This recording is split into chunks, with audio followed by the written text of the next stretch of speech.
Kau dekat,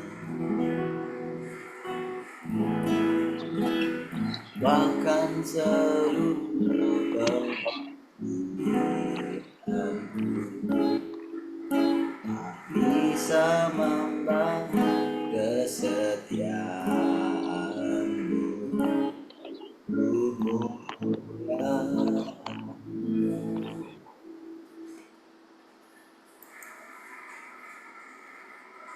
Dan berharga, sungguh besar pengorbananmu bagiku,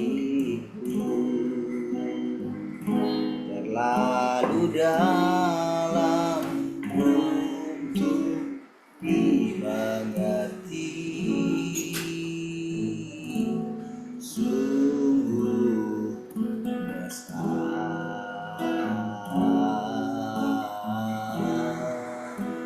Sungguh indah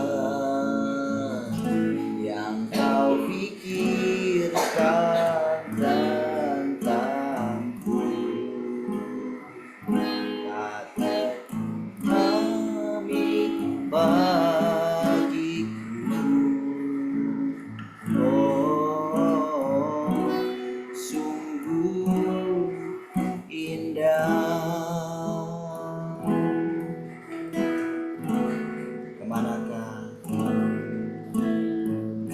Kemanakah aku dapat pergi, menjauhi rohmu yang suci, kau sahabat.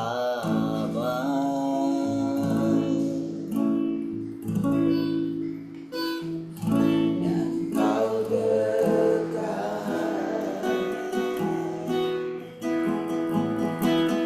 bahkan seluruh kehidupanku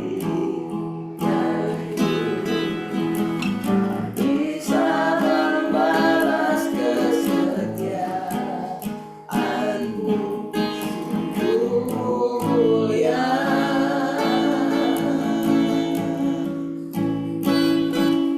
dan berharga,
teramat baik.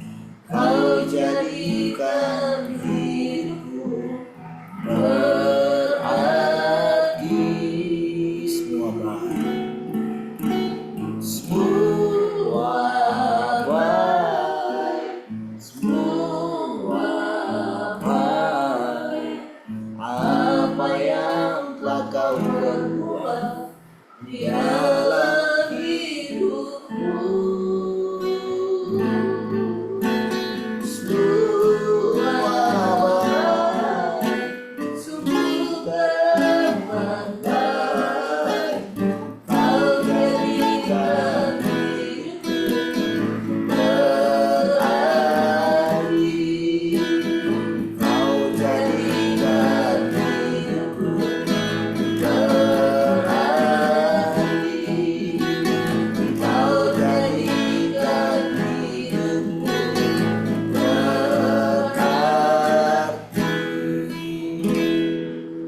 Terima kasih Tuhan, kami bersyukur pagi ini. Sekarang kemudian bagimu Tuhan, kami bersyukur kembali pagi hari ini kami dapat bersekutu dengan Engkau. Kembali kami dapat merenungkan setiap perkataan-perkataan dari Engkau. Dan kami boleh mendengarkan hikmat-Mu yang Engkau nyatakan sendiri. Hikmat-Mu memenuhi setiap kami hidup. Perkataan-perkataan-Mu Tuhan memenuhi setiap kami.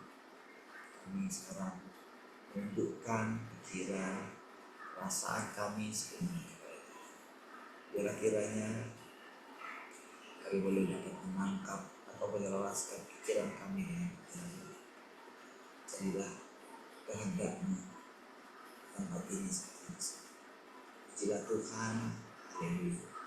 Mari semua yang mengasihi Tuhan sama-sama katakan amin.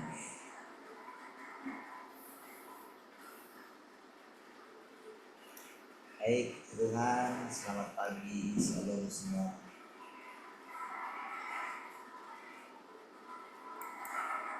Shalom, selamat pagi semua. Halo, selamat pagi semua.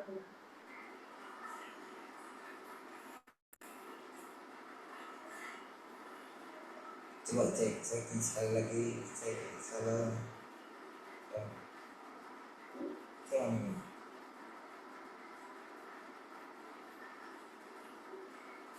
Shalom, selamat pagi semua. Halo, selamat pagi semua. Baik. Oke, karena haleluya.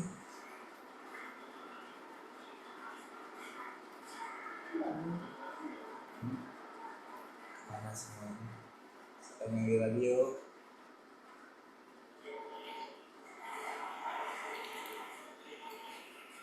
Baik, Tuhan ya.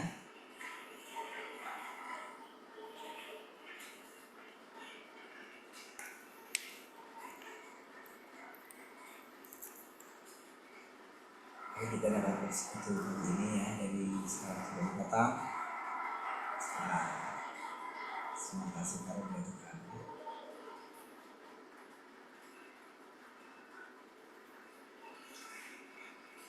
Baik.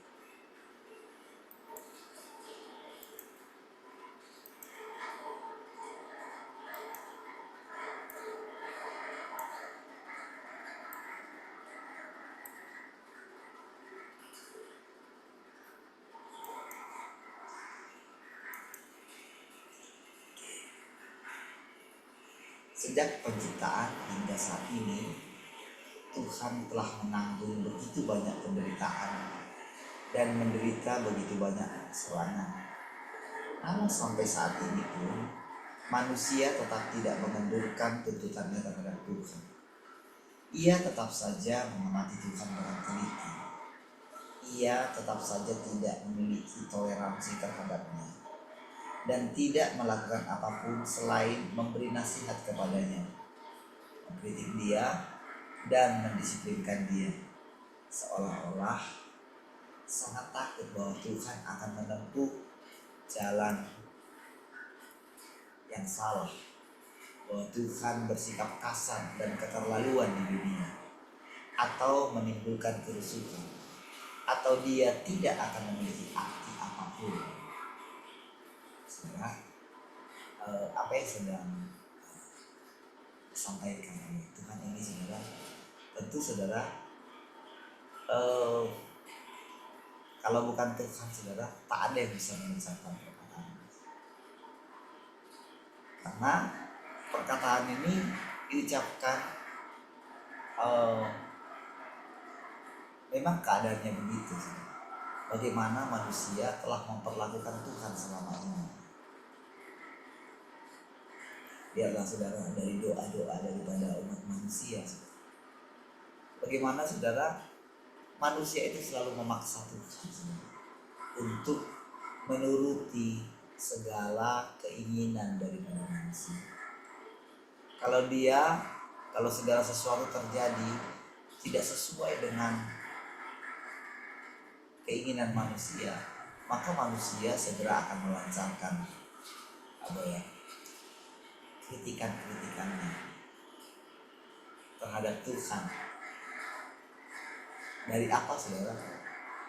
Dari keluhan-keluhan yang diucapkan oleh manusia. Di mana-mana terjadi demikian, saudara. Baik secara bersama-sama maupun secara pribadi, saudara. Itulah yang terjadi. Jadi saudara, begitu Tuhan itu datang, ingatlah ketika pertama kali Tuhan Yesus menyatakan, ketika Tuhan menyatakan dirinya pertama kali, saudara, menjadi manusia.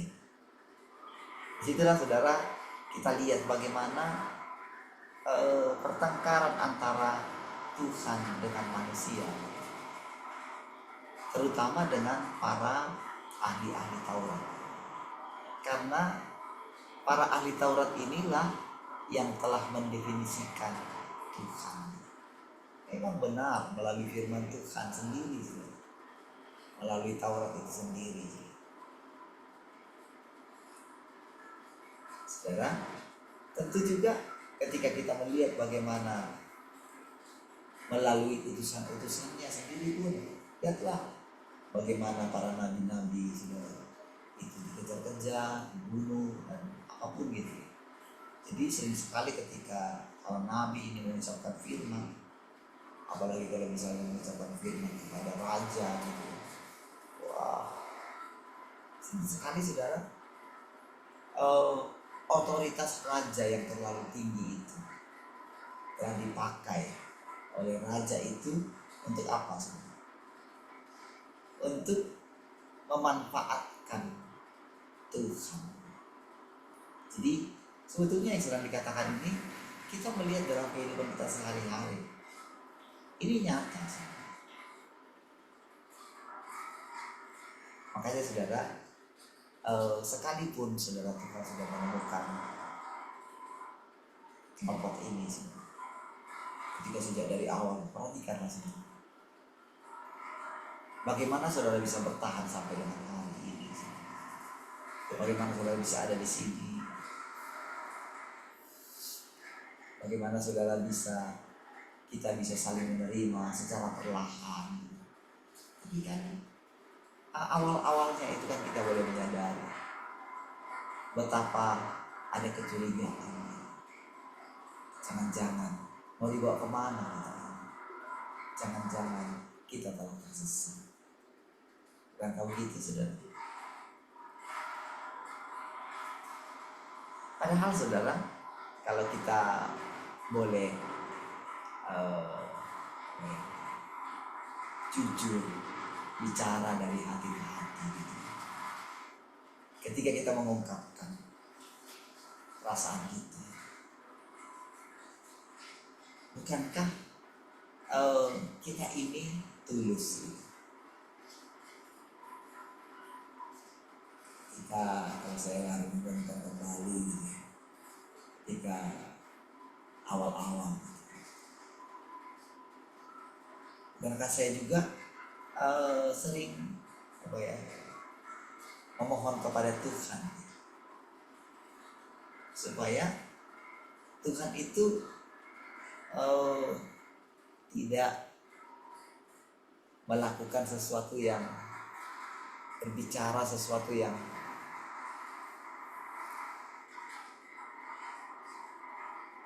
jangan di luar konsep yang ada. Selalu saudara saya mencoba menyelaraskan setiap firman Tuhan ini dengan apa yang selama ini kita pahami. Namun saudara, Tuhan itu sabar. Dia biarkan saya terus mengucapkan sesuatu yang masih familiar gitu dengan telinga kita. Kita bisa selaras dengan apa yang disampaikan oleh guru kita. Dimana kadang-kadang saudara saya tidak sadar kalau bukankah itu telah menyinggung Tuhan. Kan dari situ saudara berarti kan saya sedang membatasi Tuhan. Tentu saudara Tuhan akan maklum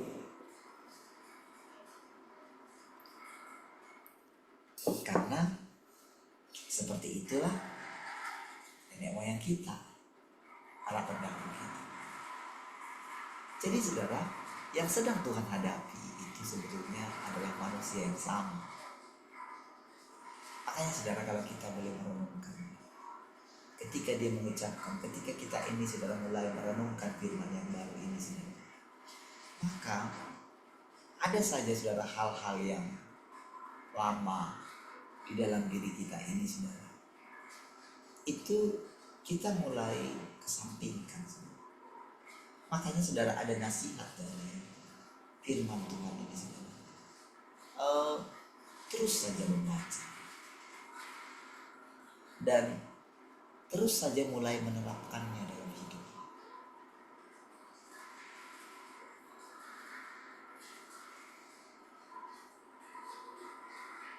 Cobalah terobos itu. Cobalah buat bagaimana cara. Cobalah buat strategi untuk Tuhan itu mulai dengan bebas menaklukkan semua. Seperti misalnya ketika saya katakan teruslah renungkan firman Tuhan atau baca firman Tuhan. Sebetulnya saudara, itu akan memudahkan kita untuk bisa selaras dengan kehendak Tuhan.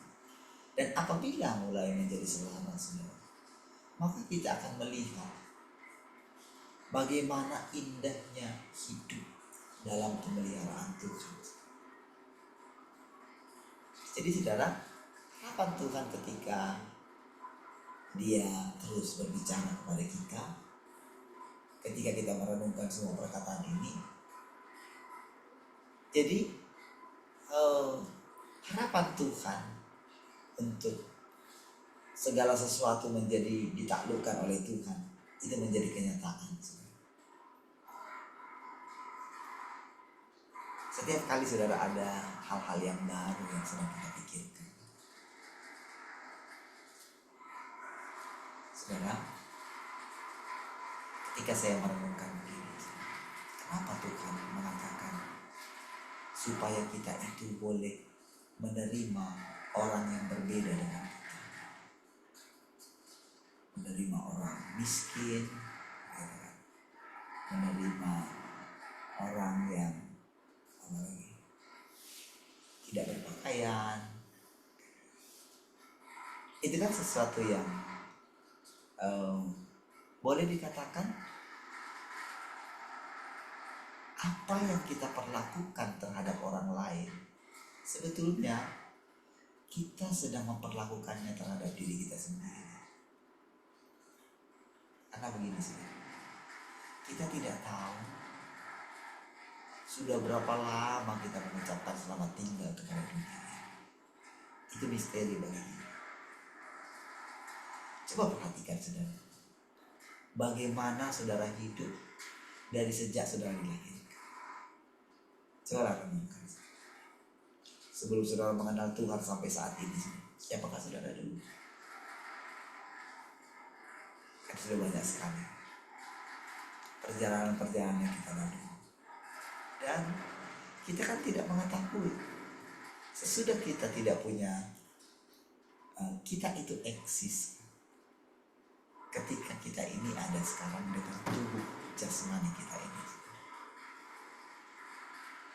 Tapi saudara, kita kan tidak tahu tubuh mana yang akan kita pakai lagi di kehidupan yang akan datang. Kita tidak tahu. Makanya saudara, kalau kita kenapa Bang? Apa ini audio di sini? Masalah? Ada suara berisik kayak angin. Sekarang masih seperti itu?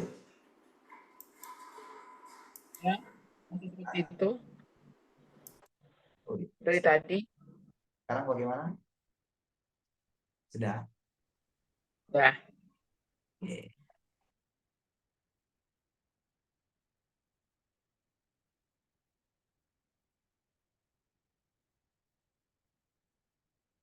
Coba mulai renungkan sedikit ya. Saudara, saya jadi mulai mengerti kenapa ya Tuhan katakan itu.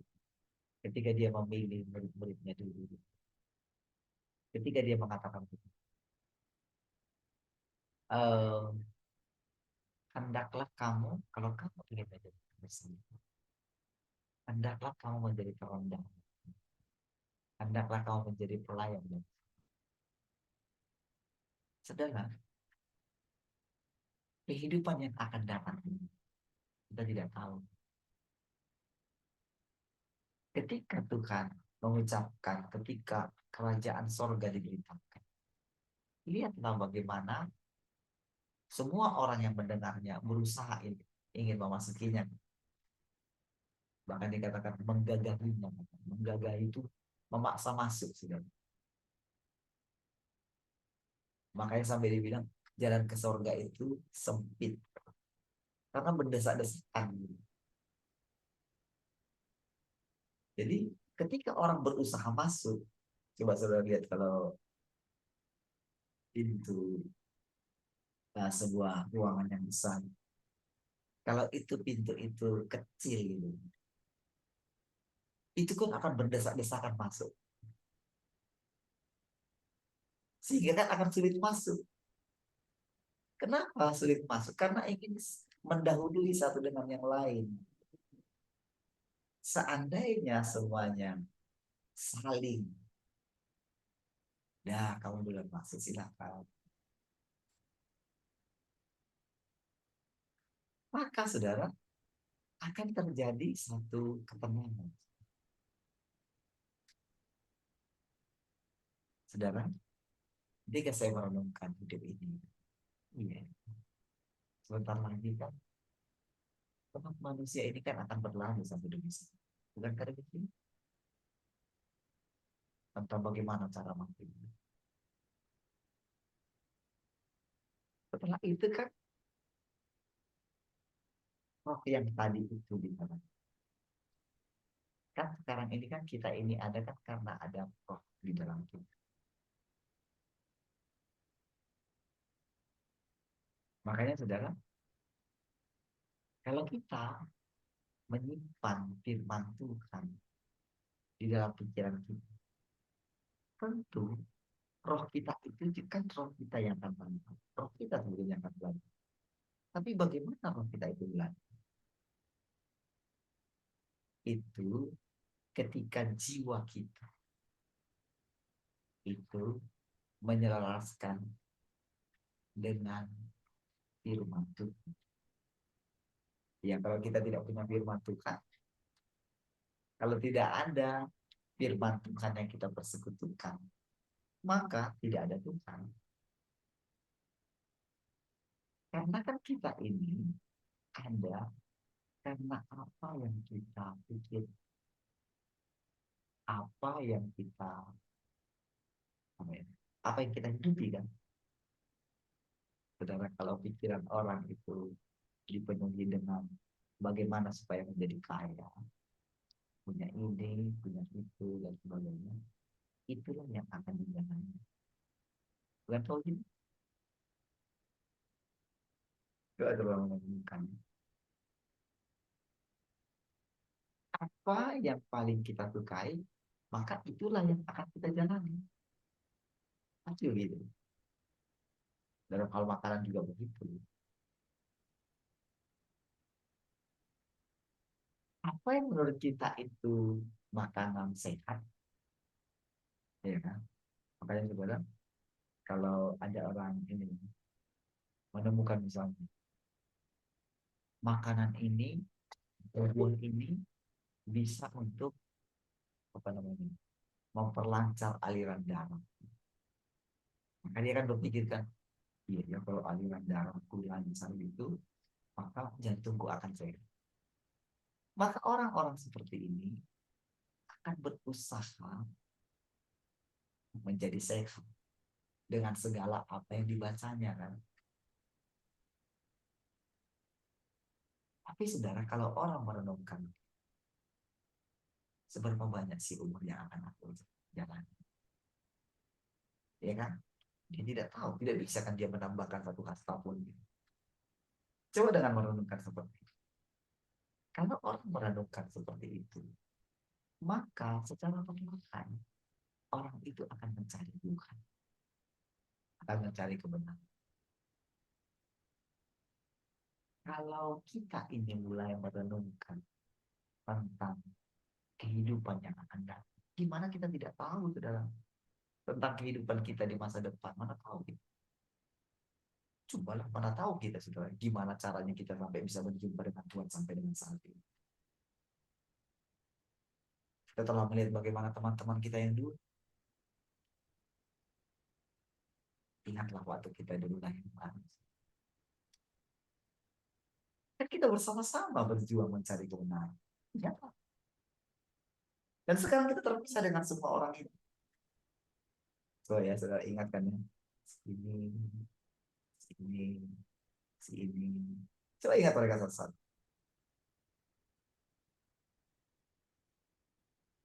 Apa yang mereka kerjakan sekarang? Di area mana mereka sekarang? Dari postingan-postingan mereka saudara akan tahu. Apa yang mereka pikirkan saat ini? Apa yang akan mereka capai sendiri? Kan semua kan mau akan mencapai. Kalau dia misalnya sudah terjun dalam pelayanan menjadi pendeta mungkin. Oh dia akan berusaha mengembangkan pelayanannya. Gitu ya.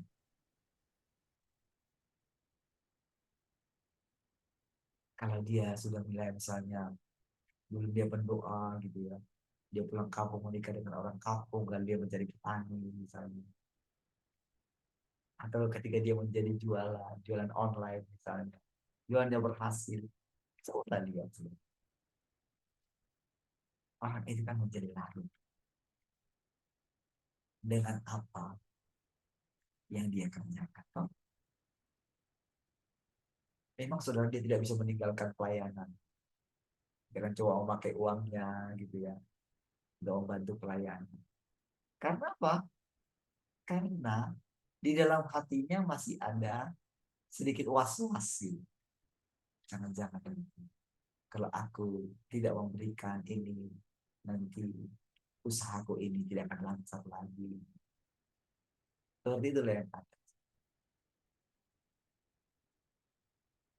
Jika saya merenungkan, ketika selama selama hari saya di tempat adik saya menemukan baru, saya sendirian. Uh, saya mau diajak ketemu gitu, tapi masalah mati sekali. Jadi saudara saya punya depan yang saya tiduran gitu. Lebih seringnya depan apa yang uh, mungkin karena sibuk jualan, saya lihat salah mengatakan, saya sampai beli sendiri gitu bisa sampai 1 jam kan itu sampai banyak. Penuh dengan ini sebenarnya saya tidak menyalahkan siapa-siapa. Saya tidak, dengan mencuci piring itu saya tidak menyalahkan adik saya. Apa semua, saya tidak menyalahkan juga ponakan saya. Wah, dibesarkan semua juga, terus semua juga di kota di kantor di Pak Wandi yang kamu tidak punya kebiasaan seperti itu. Apalagi kalau misalnya sampai yang dalam jalan juga bergantungan di situ. Kamu ponakan saya itu ya sudah ada yang manggil lah, sudah remaja. Saya masih hati gimana? Gimana pertama kali ketika saya datang itu sebenarnya, wah sibuk dengan handphone. Nah, walaupun masih bisa diajarin. Jadi ketika saya lihat, ketika adik saya itu yang suami adik saya ketika marah gitu, wah dari nada suaranya itu saya lihat mereka takut dengan suara bapak, dengan suara mereka, makanya tegang. Nah, saudara, mau tidak mau kan sih di jualannya itu jualan cukup, ini memang sudah cukup lancar. Banyak di sana juga warung, tapi semua sekali dia buka gitu pokoknya itu dicari-cari terus ke situ orang datang bilang apa namanya, beli. Nah, sekarang tapi sekarang itu sudah cukup menguras semuanya. Waktunya kami itu.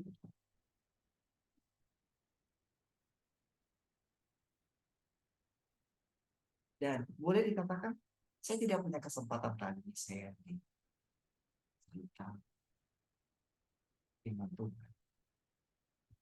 Apalagi semenjak. Jadi di antara keluarga itu saudara, ya cuma hidup saya itu yang adik saya itu yang tidak dipaksa.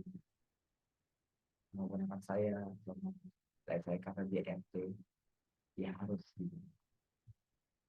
Jadi ketika sudah ke bicara tentang itu misalnya, saya tidak ada buka bicara ke situ.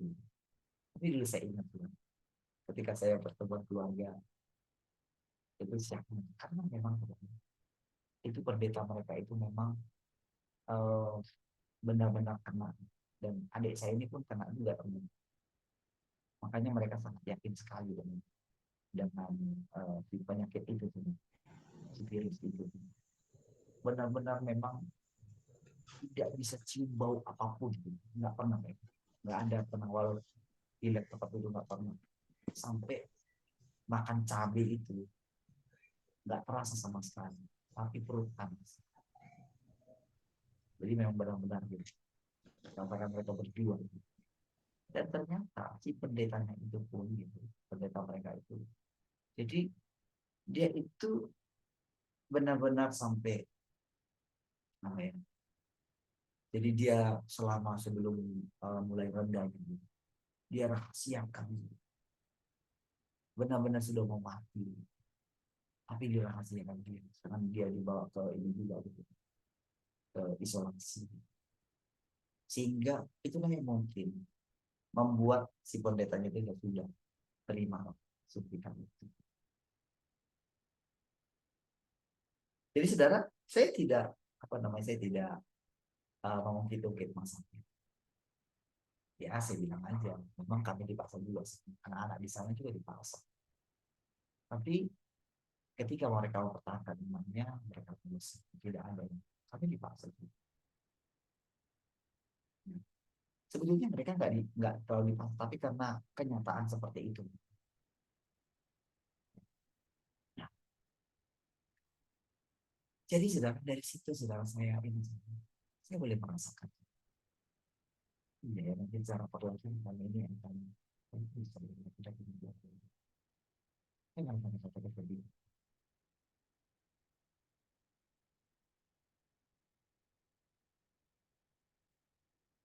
Ketika dengan kematian opung kami, saudara, kan itu terakhir lah yang kamu persediaan kami sebagai opung ini, dengan pantai-pantai yang ada di Bandung. baru saya di kampung itu bisa cerita dengan anak-anak kampung saya gitu.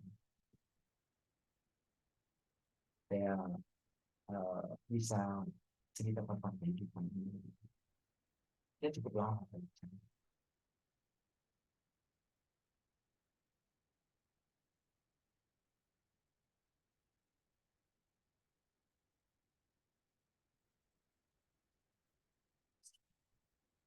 Saya mulai menemukan iya, meskipun kan saya tidak tahu kehidupannya akan lebih dari ini. Seperti saya katakan tadi saya sedang kan kita tidak pernah terpikir sudah dengan apa yang sudah kita jalani sampai ini saat ini. Pernah terpikir. Tapi ketika saya mulai merenungkan ini, suatu saat kan saya akan bisa menghidupi kehidupan yang mungkin saat ini saya tidak suka. Saya mana tahu. Orang yang akan menetapkan itu semua itu di sorga. Tuhan yang akan menetapkan. Saudara, mungkin kita bisa menyalahkan orang. Masa sih dia begitu? Masa sih keluarganya begitu? Tapi tahu kan saudara, mereka menjadi seperti itu karena mereka tinggal di lingkungan yang seperti itu. Lahir di lingkungan yang seperti itu.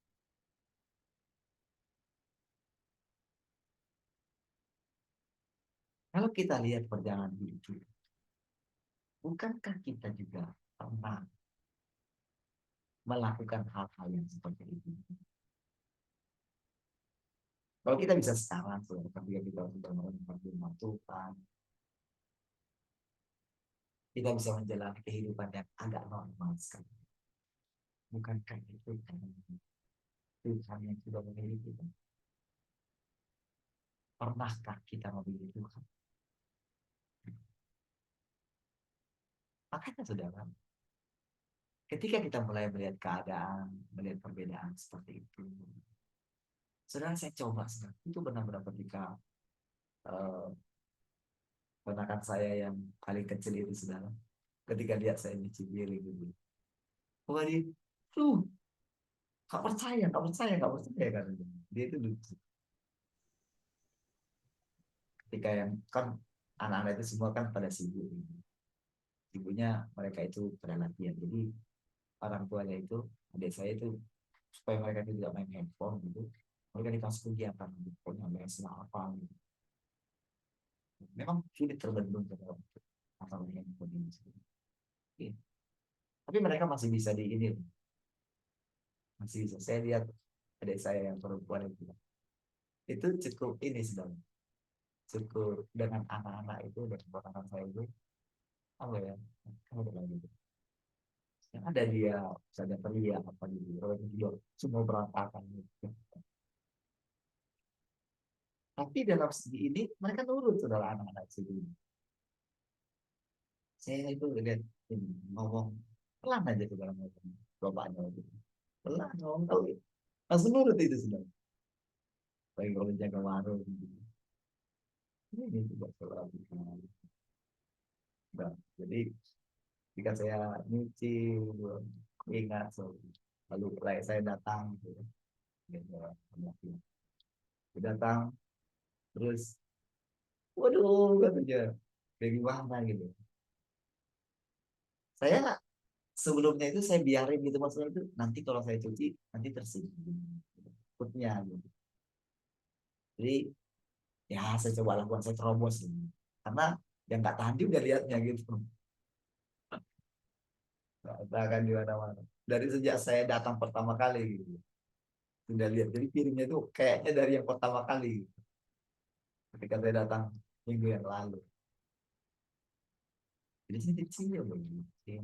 Tapi sedikit pun saya tidak bersemangat. Iya,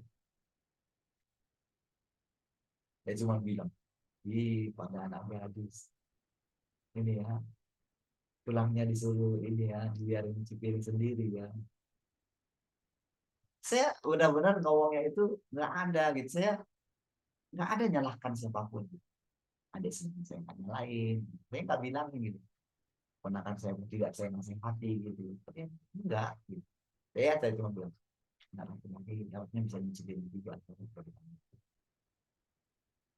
Tapi tidak sama sekali tidak ini. Tidak paham.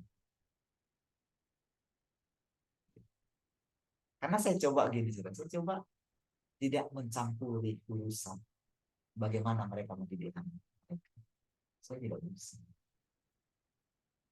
Saya juga eh, tidak melakukan ibadah di sana. Ketika saya pun sendirian juga di sana.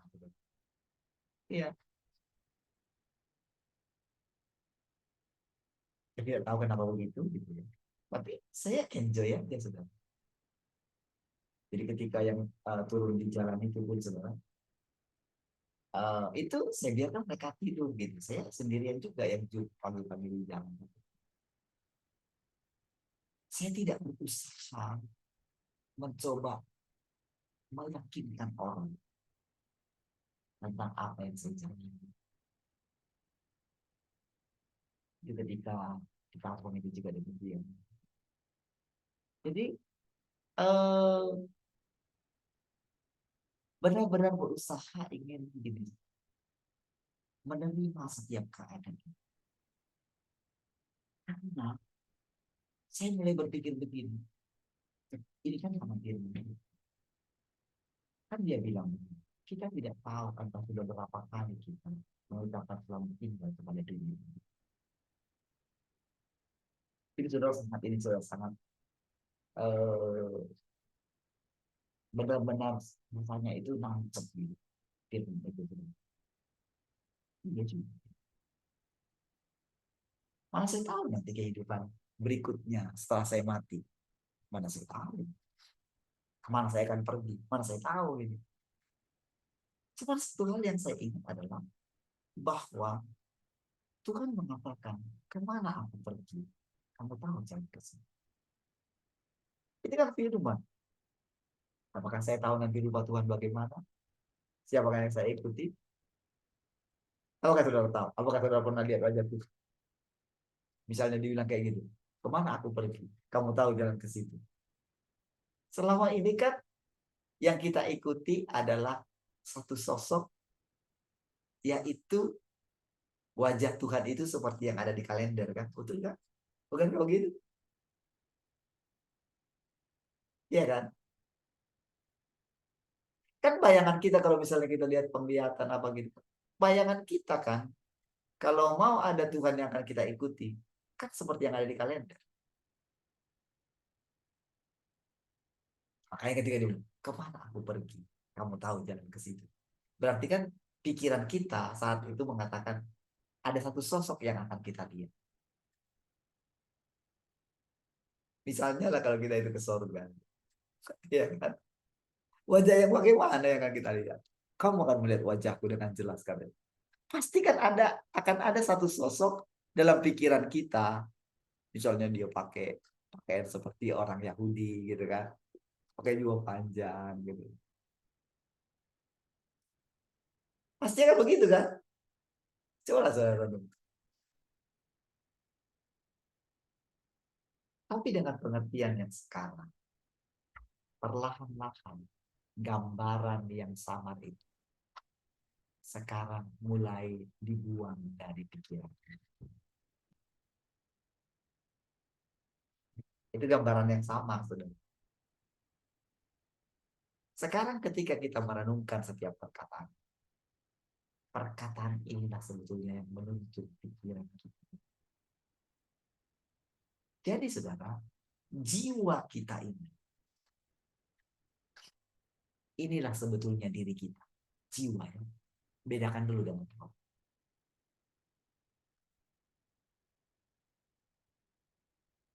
Nah, tapi waktu jiwa kita ini menyatu dengan roh, waktu kita mendengarkan firman, pertama-tama yang mendengarkan adalah jiwa. Lalu kita telah dan pikiran kita. Ya.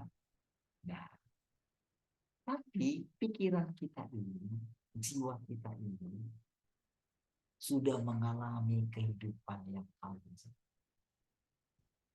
Itulah manusia. Nah, secara perlahan firman Tuhan ini akan membersihkan jiwa kita. Membersihkan artinya itu segala hal yang lama itu digantikan dengan pernyataan-pernyataan yang baru.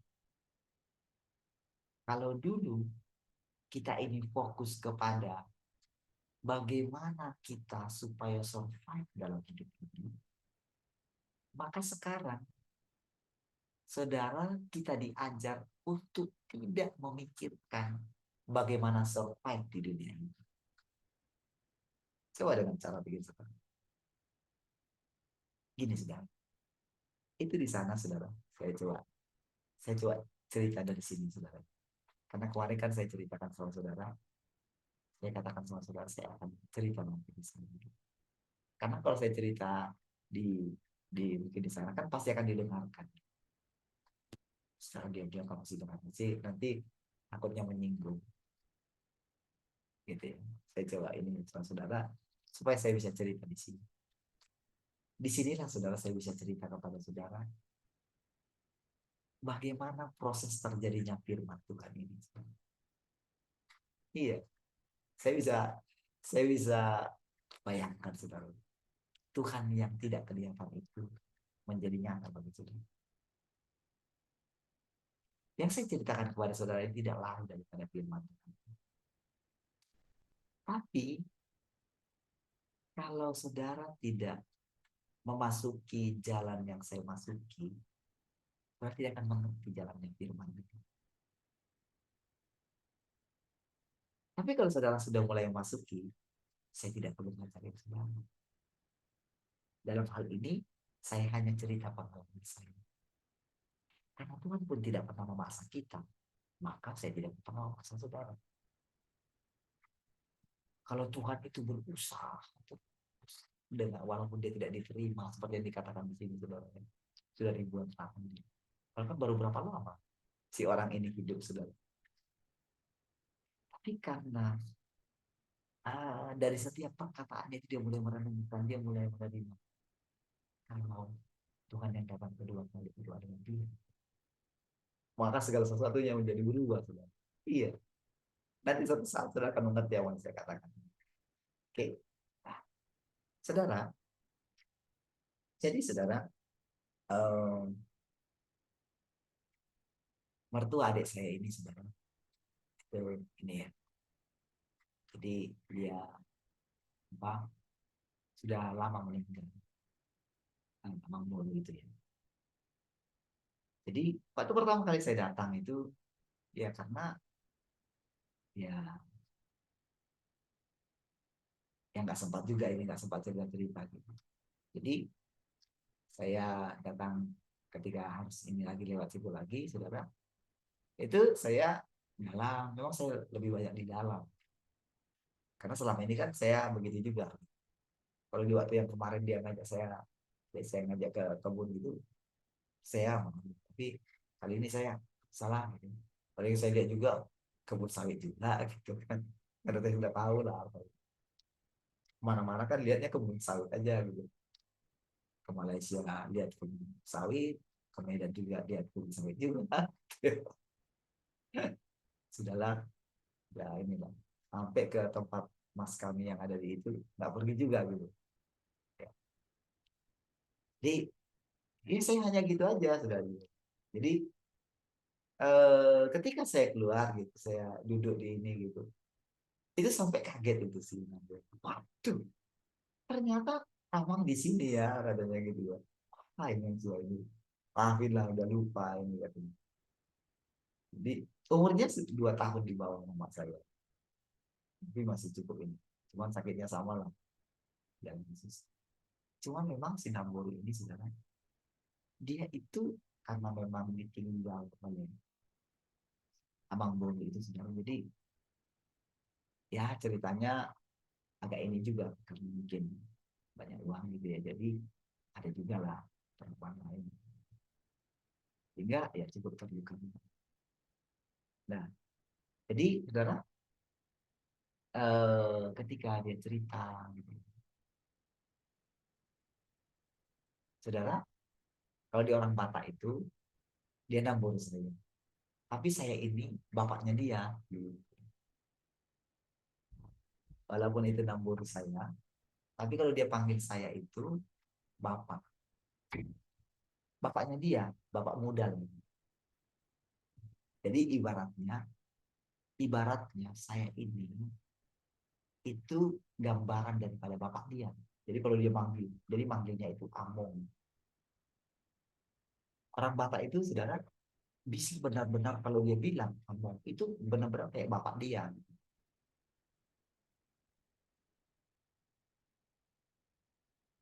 Ya, harusnya kan dia mama saya kan ceritanya kan dulu kan. Ya saya memang anggapannya demikian gitu. Tapi dari dia jadi kayak bagi dia bapaknya kayak mati. Jadi kalau Among itu benar-benar kayak bapak kandungnya dia. Ngerti ya? Oke. Saya boleh cerita-cerita. Saya coba ini. Saya tidak tahu ceritanya. Karena memang dia nggak menceritakan sama anaknya pun dia tak cerita. Karena besoknya kemarin waktu berangkat saya coba tanya gitu. Masih lah ya saya ini. Jadi, ya saya tanya. Saya bingung gitu. Kemarin waktu yang di sini, kayaknya saudaranya, ini kan gurunya dia Bang. Itu kan sudah tua kemarin. Kok ini punya anak kecil ya? Saya jadi agak bingung.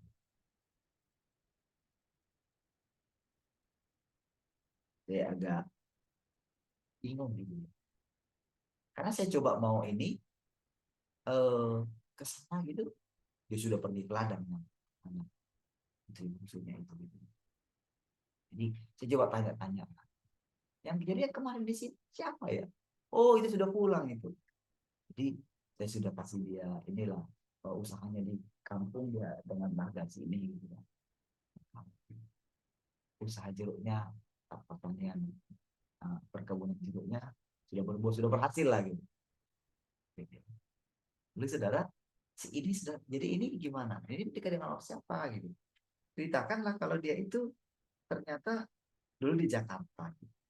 Jadi singkat cerita dia ternyata sudah cerai. Tapi dia bilang gak cerai.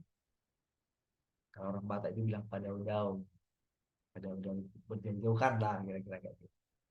Tapi ternyata adik saya bilang sudah cerai. Nah, itu kayak gitu. Nah, jadi ketika saya dengar ceritanya, ya, jadi jawab hati kami. Oh, benar, begini.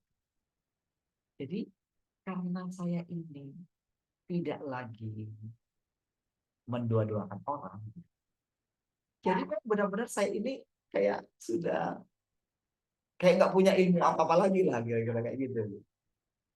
Jadi anaknya dia gitu ya, anaknya si kedua begitu. Jadi ada yang kayak apa ya, lambat bicara. Wah anaknya cantik sekali sudah. Nggak nyangka kalau itu seperti itu kasihan. Ternyata si mamanya itu kerja di apa namanya ya kayak sekolah autis ya gitu, ngajar di situ. Kan dia kan butuh ketekunan. Ternyata dia sekolah Alkitab juga. Kalau kita mungkin bagian itu lah. Suaminya juga begitu. Suaminya orang orang Ambon, anaknya orang ini, orang Florence dan suaminya si ini. Nah, saya dengerin dari cerita Sinambulu ini. Dan jadi Sinan itu sudah dibangunkan rumah. Saya nggak mau nanti anak-anak saya bertengkar kemudian ya kalau masih bisa saya bangun, sebangun. Jadi perkebunan mereka itu ya memang masih milik Sinambulu ini gitu. Jadi mereka cukup kelola aja ini semua ya cukup ngatur-ngatur inilah, ngatur-ngatur karyawan. Siapa yang akan ini apa gitu. Jadi mereka tinggal inilah. Jadi di kampung itu saudara, jadi banyak sekali orang yang punya uang sangat banyak gitu. Bahkan ada cerita dari lain saya itu. Dari situ marga siapa gitu. Dia itu tampak dari luar. Jadi kalau kemana-mana itu ke pesta aja, cuman pakai sendal. Gitu. Tapi tahu nggak saudara? Mungkin di bank di situ, salah satu bank di situ. Jadi suatu saat kadang si bapak itu pergi ke bank. Dia minta mau tarik uangnya 1 M gitu. Mau tarik uangnya 1 M, terus kata bank itu uangnya nggak ada katanya. Marahlah dia. Semua uang yang ada di bank ini uangku katanya. Kok aku minta uangku nggak dikasih katanya. Semua uang yang ada di bank itu uang dia. Gitu. Kok keren yang uangku nggak ada gitu. Pokoknya ini aku mau minta uangku. Ambilnya uang. Itu BRI loh. Jadi saudara di situ saudara orang kayanya itu saudara. Jadi boleh dikatakan itu tidak menikmati punya anak juga begitu saudara sudah sampai umurnya berapa gitu. Jadi itu aja. Jadi orang kerjanya sudah punya tanah 10 hektar gitu kan. Nanti kalau sudah berhasil beli lagi tanah, beli lagi tanah, beli lagi tanah. Nah, kalau di mana semuanya gitu loh. Itu bukan 1 2 seperti itu saudara. Ada lagi satu yang kayak gitu. Dia waktu kami pergi itu, dia itu setelah istrinya meninggal, dia menikah lagi. Sempat saudara, saya ketemu juga dengan dia gitu di situ. Gitu. Dan langsung bilang, kata nggak bisa menanggung semua ini. Siapa nanti yang akan di apa namanya musangnya di rumah gitu kan? Siapa yang ke kebun? Kata gimana? Udah ini kebun ini gitu kan? Saya jadi ingat yang di Palu gitu kan. Kawan yang di Palu ketika ketemu gitu, dia salah saya sendirian katanya gitu ya. Saya jadi ingat gitu ya. Saudara, ketika ceritakan si like saya ketika saya tanya tentang si adiknya itu, mama ini masih marah juga sama mama ini. Karena semuanya disebutkan, adik saya ini sangat tertutup. Ya kan itu kan memalukan saya. Kalau saya RT di situ, kan di dalam pelayanan juga 2 tahun soalnya. Kan orang-orang pernah tanya, kok bapaknya si ini kok nggak pernah ke sini? Kok kan saya malu gitu. Jadi marahlah dia. Sebetulnya cerita kalian sebenarnya gimana sih? Katanya. Jadi dia sebagai seorang abang, kalau saya dalam posisi dia, gitu. Saya nggak pernah terbuka dengan saya. Mama saya bilang gitu. Mungkin mama saya ini dia bilang gitu. Mama ini mungkin takut kalau saya marahin gitu. Tapi kan sendiri anak kayak gitu, Bang. Jadi istilahnya gini loh. Ya mungkin orang tua ini bilang dulu, ya kalau dia nggak ini, udah tinggalkan aja itu katanya. Balik kamu ke sini. Kalau sudah kalau orang Batak itu kan, kalau suami anaknya misalnya orang apa gitu kan, atau kalau istrinya, kalau orang Batak itu kan, kalau di luar suku Batak, pokoknya baginya nggak ini, nggak benar gitu. Rata-rata orang Batak gitu.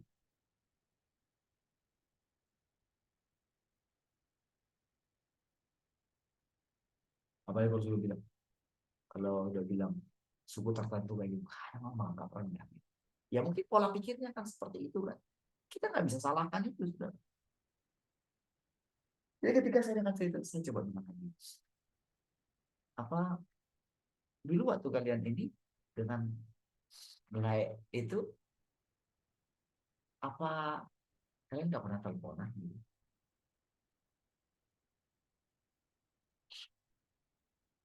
Saya coba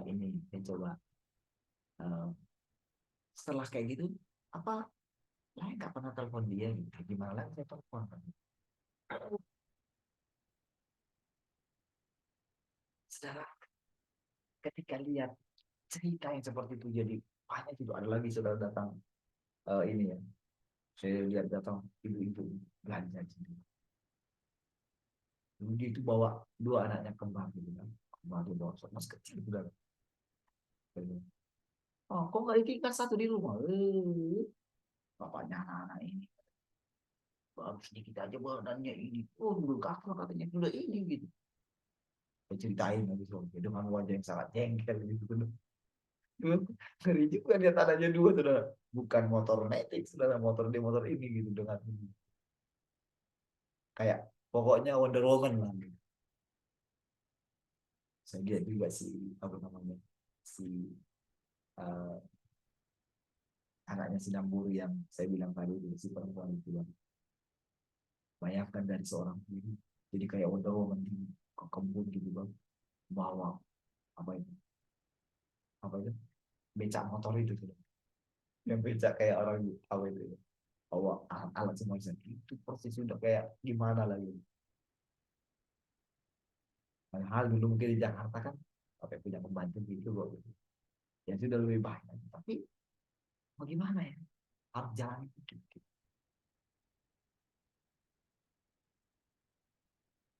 Saudara, kehidupan yang saya lihat, saya perhatikan.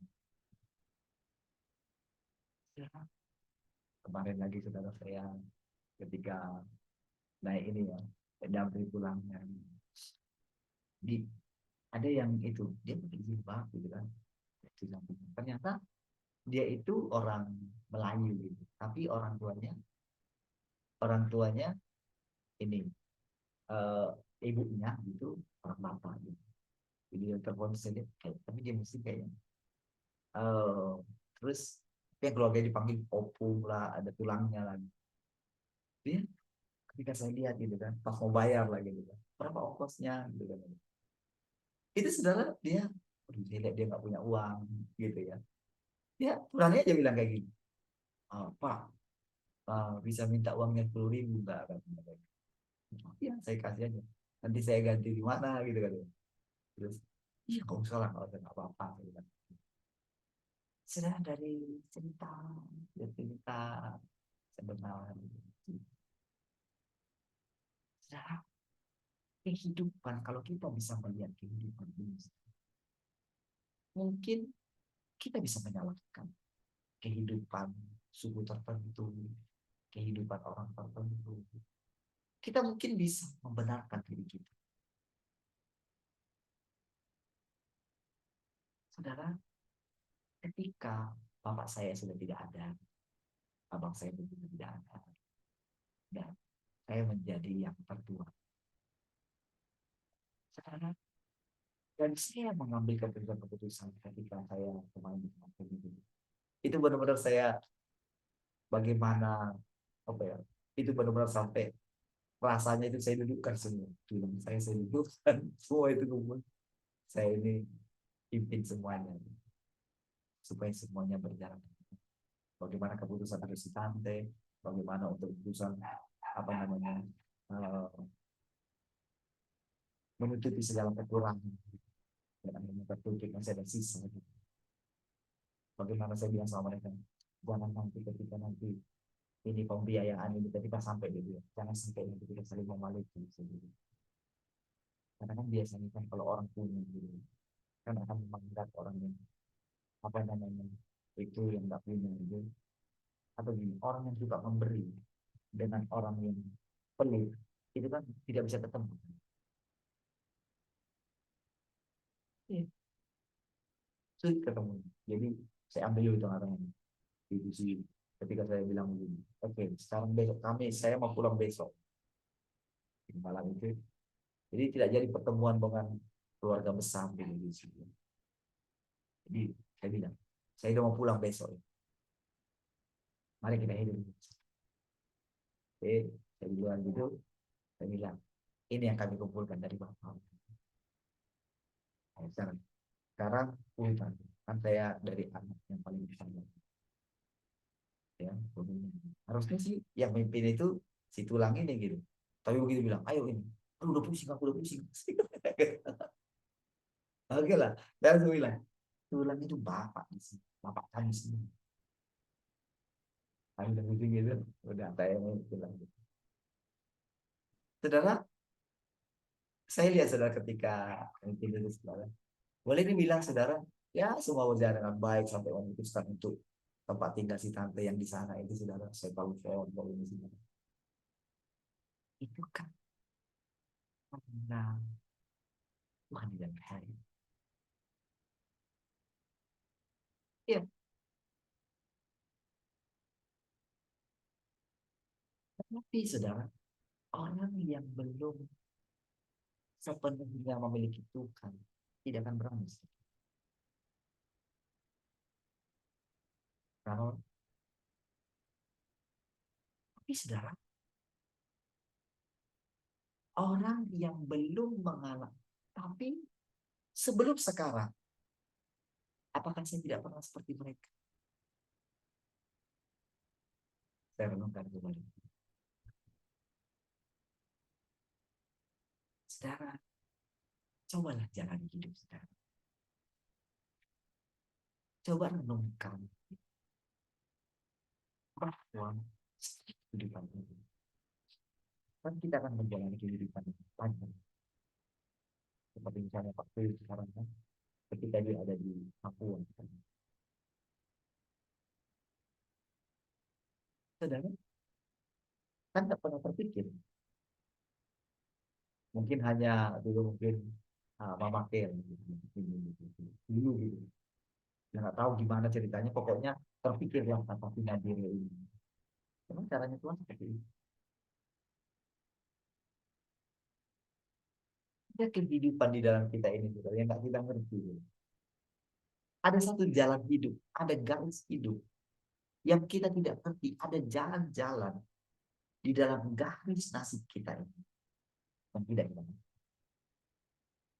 Tapi kalau saudara bisa menerima setiap keadaan, saudara akan hidup selama. Iya. Apalagi ketika kemarin firman-Nya apa? Tuhan itu bahkan dia itu turun sampai ke neraka kehidupan manusia. Iya, dia ada di sana. Mungkin kalau kita pilih, mana mungkin Tuhan yang ada di sorga dia turun ke neraka. Sementara kita ini saudara mikirnya itu ke sorga. Iya kan? Orang berusaha menggagahinya, saudara. Semua orang ingin matinya itu saudara. Mati yang indah sebagai orang baik.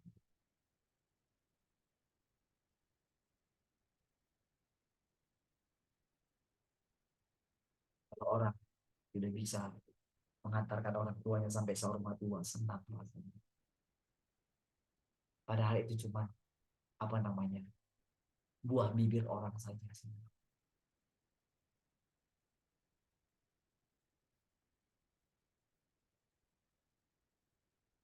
Cara ketika kita berjalan hidup ini, gimana kita berjalan, apapun yang sudah kita lewati.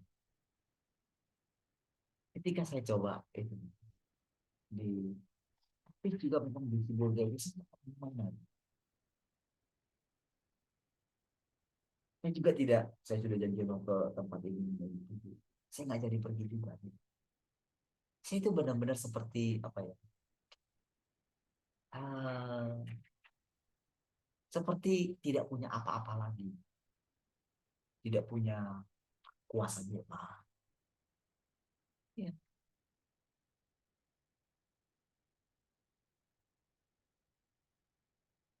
Tapi saya boleh melihat, saudara, bagaimana Tuhan itu nyaman. Ketika si tante itu bilang ini ya, dan dua anaknya jadi dua sama tante saya ada di situ. Saya bisa sharing dengan mereka. Saya ajak mereka ini ya ke ini, apa di luar gitu sama udah saya gitu. Dan udah saya ini kasih kesempatan untuk saya gitu. Ini sama dia. Kita cerita gitu.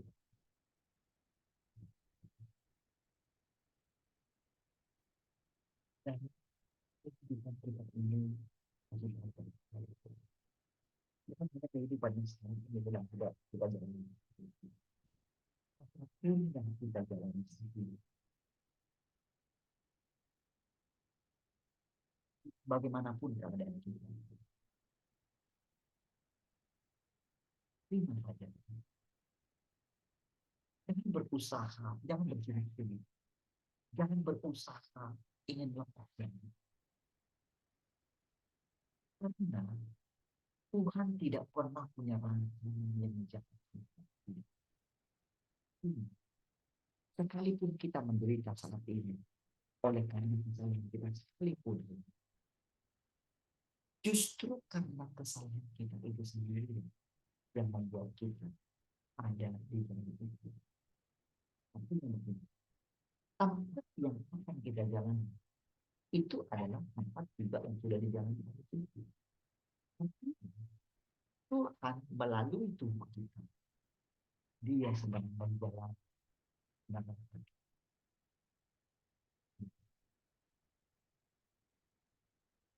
Menurut kita, saudara, neraka itu penghukuman bagi kita. Tapi menurut firman Tuhan yang sesungguhnya, di neraka itu ada Tuhan. Bukankah segala sesuatu ada di dalam dia? Jadi ketika saudara menjalani kehidupan saudara, walaupun rasanya keadaan ini tidak baik, ketika terjadi menerima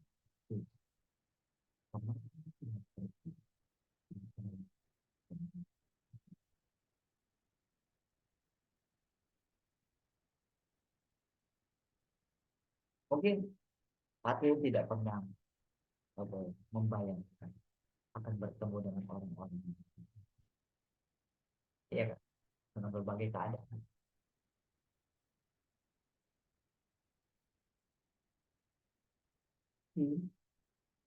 Karena waktu yang sudah tanpa saja sudah mengalami itu membawa itu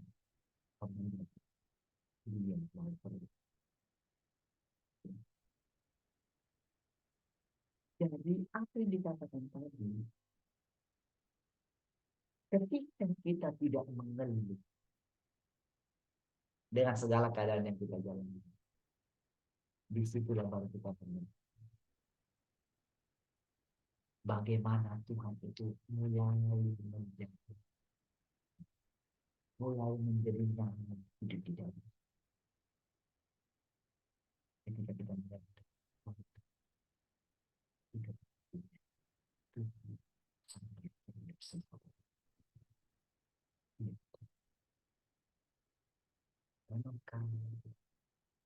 coba ketika saya lihat kita coba dalam diri saya tidak mencoba mengerti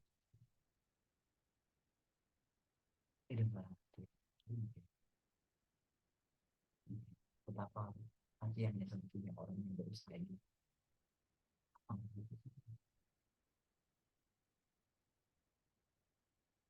Adanya dia bagi-bagi kepada orang, bukan karena dia menemukan surga, tapi dalam perumpamaan Tuhan. Bagaimana bersahabat dengan Muhammad itu? Kan ada yang apa itu yang dia tadinya itu apa namanya kerja di pemerintahan gitu. Wah karena dia sudah mau dipecat gitu kan, karena dia ini dia panggil semua orang yang berurusan sama dia gitu kan. Kan di situ kan tidak ada saudara, tidak ada tentang kehidupan firman Tuhan, nggak ada kan. Mana di sana itu kan nipu kan sebetulnya. Lihat saudara, justru kan dengan keadaan seperti itu kan, nanti sesudah dia ini kan keluar dari itu, kan dia akan diterima oleh orang yang dia pernah tolong.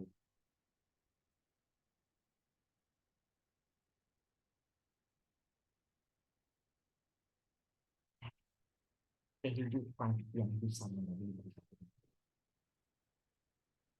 itulah menjadi manusia. Tidak kita bisa menerima setiap itu artinya menjadi orang seperti itu. Ketika kita menerima hidup ini jangan sendiri. Disitulah kita menerima Tuhan itu serah, saudara mau. Tuhan kami berdua. Mari kita berdoa. Kasih Tuhan, kami bersyukur pada segala kemuliaan dalam hidup. Haleluya. Sukacita Allah berlimpah bagi kami semua. Mari semua yang mengasihi Tuhan semoga berkata. Amin. Tuhan semua.